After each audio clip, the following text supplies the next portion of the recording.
As the Russia-Ukraine war enters its 343rd day, we take a look at the main developments. Here is the situation as it stands on Wednesday, February 1, 2023. Russia says it has captured the village of Blahodan on the northern outskirts of Bakhmut as it intensifies efforts to surround the frontline city in Ukraine's eastern Donetsk region. Bakhmut came under renewed fire, as did Klishchivka and Kurdyamivka, villages on the southern approaches to Bakhmut, the General Staff of the Ukrainian Armed Forces has said in a statement. Russian forces made no headway in attempts to advance on Avdiivka, the second focal point of Russian attacks in the Donetsk region, Kyiv's military general staff said. Russian forces also tried to advance near Lyman, a town further north that was recaptured by Ukrainian forces in October, the military said.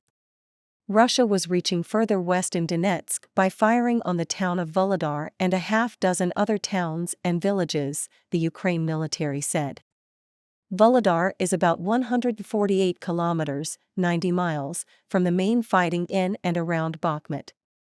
In an unusually detailed intelligence update, the British Defence Ministry said Russian forces had advanced hundreds of meters across a river towards Volodar and could make more localized gains there.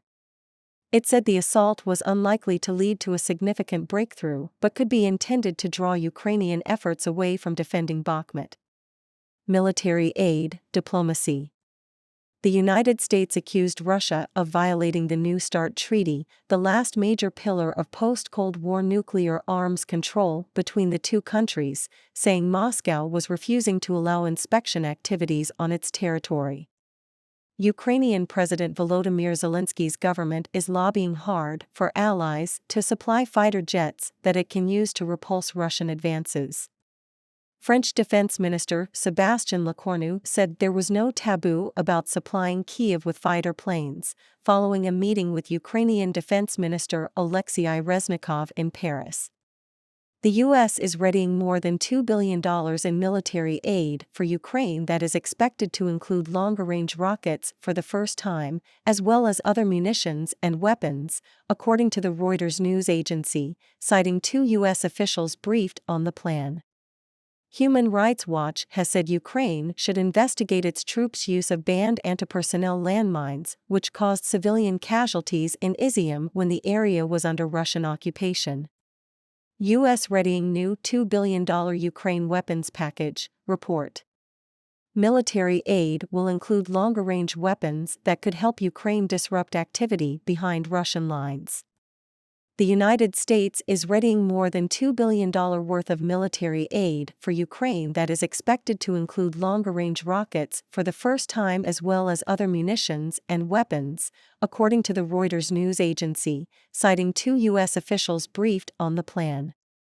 The aid is expected to be announced as soon as this week, the officials said on Wednesday. It is also expected to include support equipment for Patriot air defense systems, precision-guided munitions, and Javelin anti-tank weapons, they added.